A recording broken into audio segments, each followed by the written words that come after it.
All right, this is Dan Meehan for Fight News Australia, and today we have Danial Mini T Williams, who's back in the One Championship circle this Friday, this time in MMA against another Thai legend in Dejdamrong, otherwise known as Crew Dej. Dan, how are you? Good, man. Thanks for having me back. Yeah, back in Singapore. Same old, really, like same hotel, and all the systems are pretty much the same apart from a few minor things. But yeah, it's just like I haven't really left, So it's kind of good. I feel very comfortable here. Fantastic. Is there any sort of COVID protocols over on that end? Do you have to are you confined to your room again this time?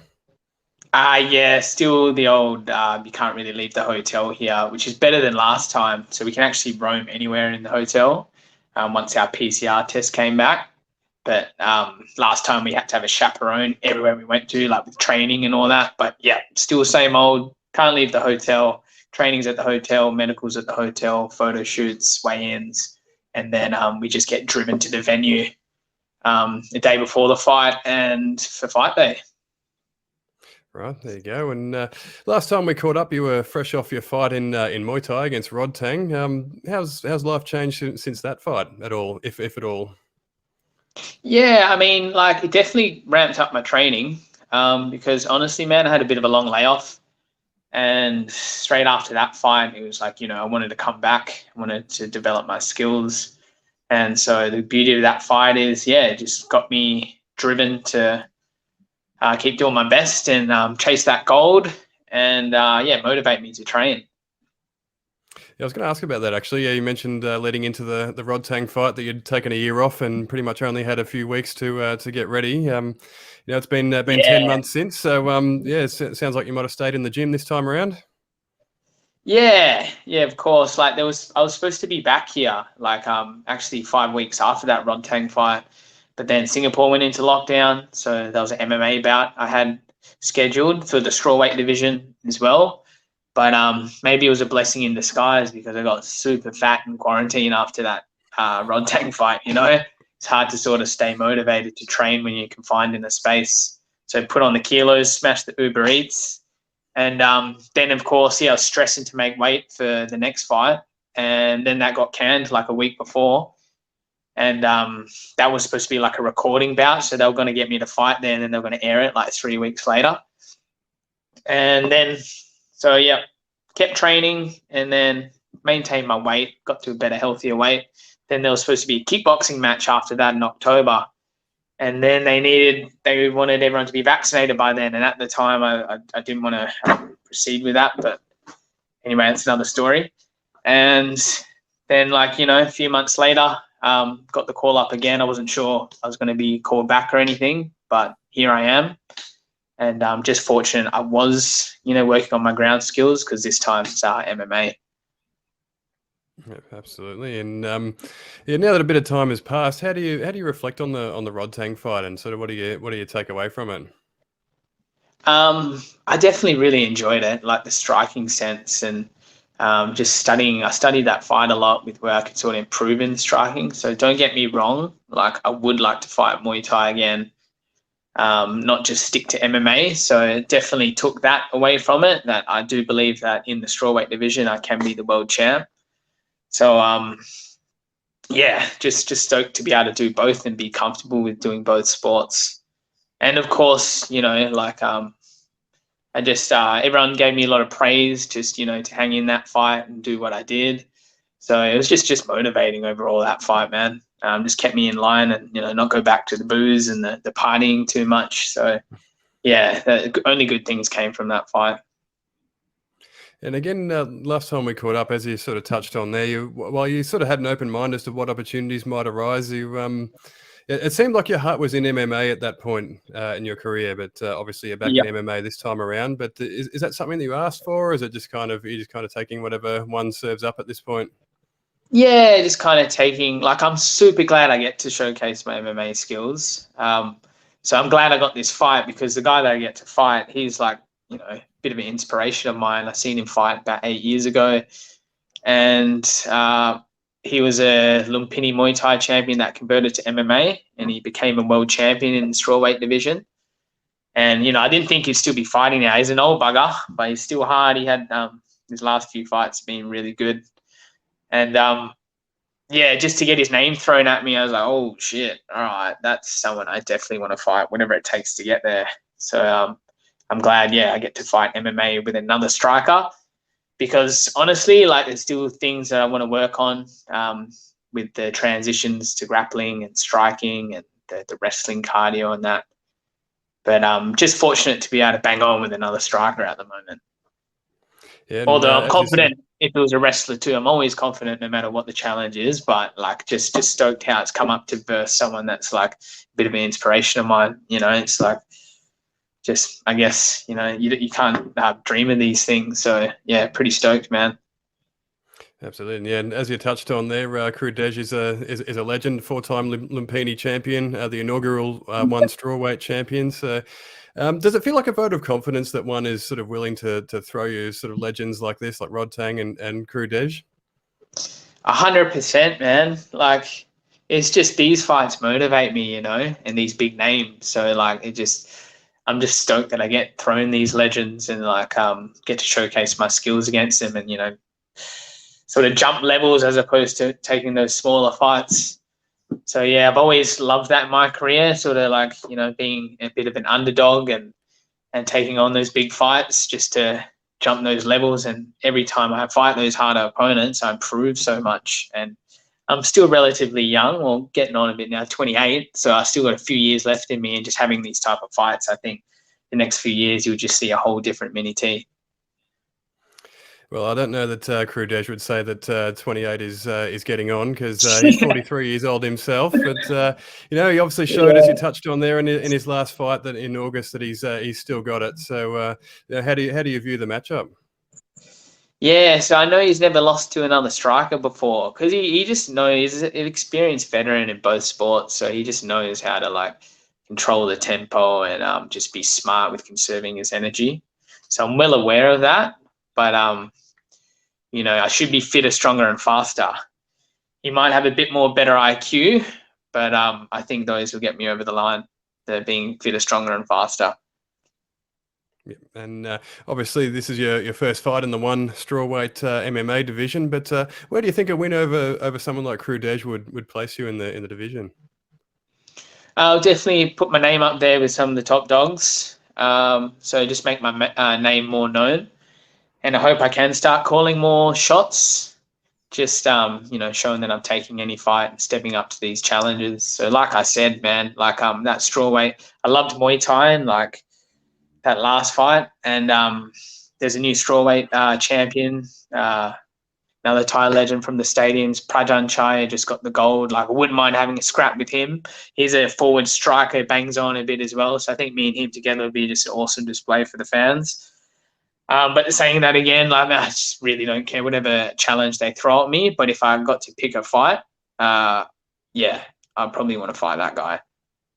Yeah, right. There you go. And this time out, you're back at strawweight. So, you know, how hard is it for you to get down? Are you going to be testing the limits of the one hydration tests, or are you pretty close Not already? at all, man. This has been the easiest maintained weight of my whole career, because obviously I got a bit more notice this time, so I was pretty disciplined. Never really used to be. I was known to eat the burgers and the ice creams and stuff, and stress myself out trying to make weight. But yeah, this time I just committed to a clean diet, and the weight just started dropping off. And like 3 weeks out of the fight, I was only 1.3 kilos out from weight. So I've sort of just maintained that weight now, and it's just been a walk in the park. Like, you know, a few days ago, I smashed a pizza, ate comfortably on the plane, ate comfortably the last 2 days. So just eating is not even a thing, because my body is just kind of like maintained at this weight now.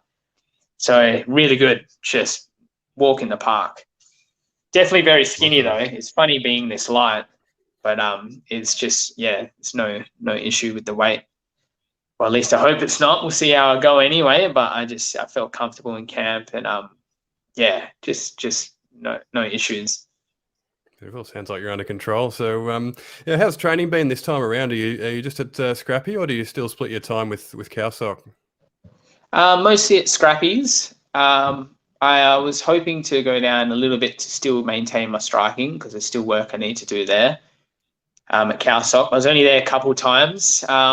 long story short, I still believe I had a wicked camp, but I did have an injury, so I had to change the camp a little bit, and pretty much the whole camp I didn't spar anyone, and a lot of like cardio equipment and not so much pad work. So a bit different, but main thing is I'm super fit, and the good thing is I was training like leading up to the injury, so it's not like I should be short of too many skills or anything like that. Right. So obviously can't go into too much detail, but is it something that you feel like you'll have to sort of work around in the fight?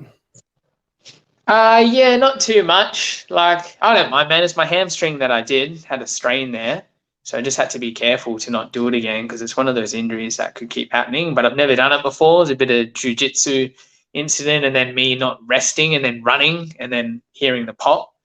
So yeah, just yeah, of course, maybe just being able to spar a bit more would have been good, but then again, man, I've been taking too many knocks to the head lately anyway, so it's kind of good to have that break and just focus on getting to the best condition that I can. Yeah, well, you're an old man of 28 now, so that's when the hamstrings and stuff start to start to I struggle, bet right? people listen to that and go, Jesus, mate. Yeah, myself included. Yeah, it's a little bit of an eye roll there, but Yeah, I think just because I've been fighting since I was 15, man. So, yeah, I do feel old in this fight game, but yeah, definitely still a spring chicken. yeah. I guess you got some miles on the clock there, but you said you've sort of been booked for some kickboxing fights and stuff, and they've been cancelled and whatever. So when did you actually start training MMA again? More consistently towards the say, yeah, so straight after Rod Tang fight, straight into MMA, and then basically a month, so 2 months, 3 months consistent with MMA, and then had a bit of a break because it was the kickboxing match offered to me. So then I spent maybe a couple months on that, and then towards the end of the year, it was just more MMA, and then January, and yeah, so like it was like consistent, then not consistent, then consistent, but enough to work on skills. So how do you manage that then? Like, do you feel like you want to sort of have a run at MMA now that you've got an MMA opportunity, or do you just kind of just try and maintain both just so you can be ready for anything? How does it sort of work?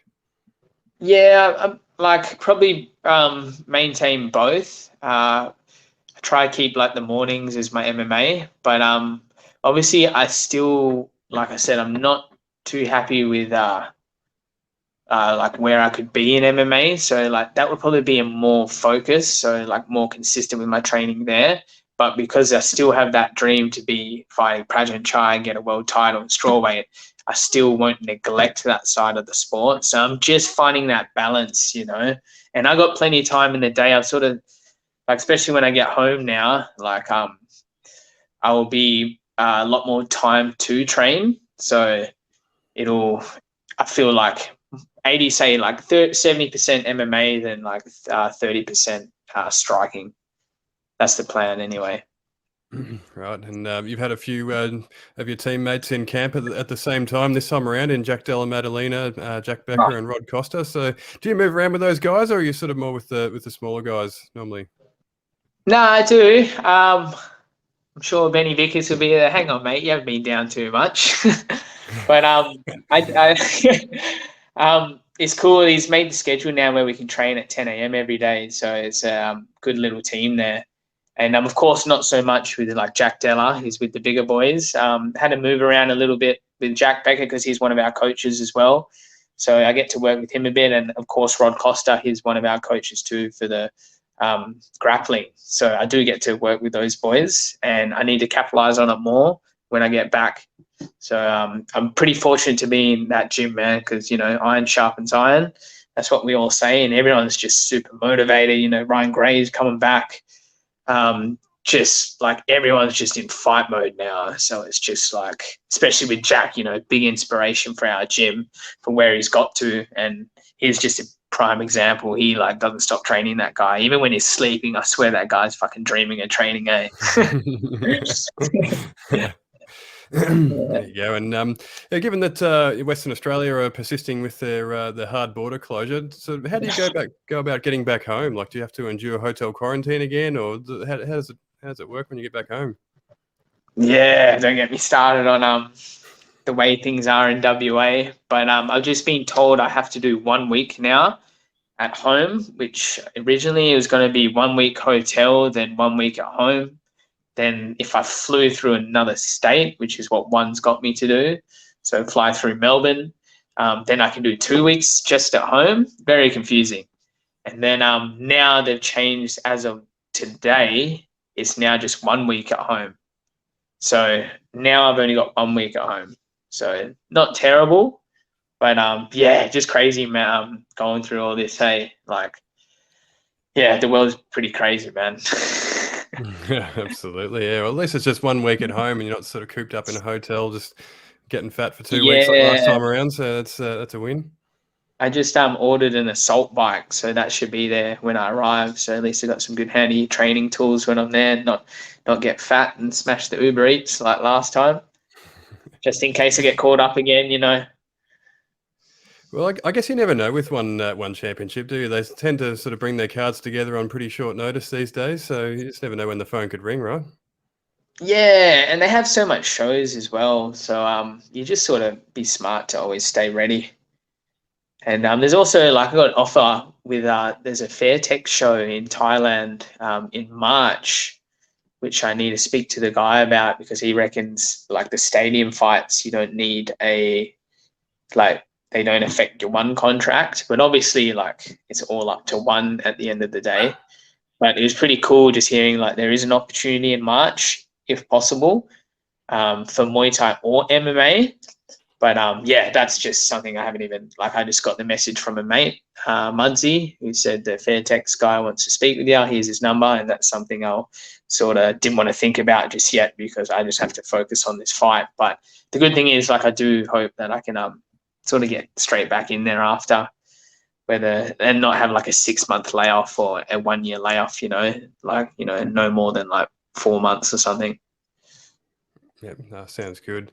Dan, before I let you go, do you have any sponsors or anyone you'd like to shout out? I'll hand over to you.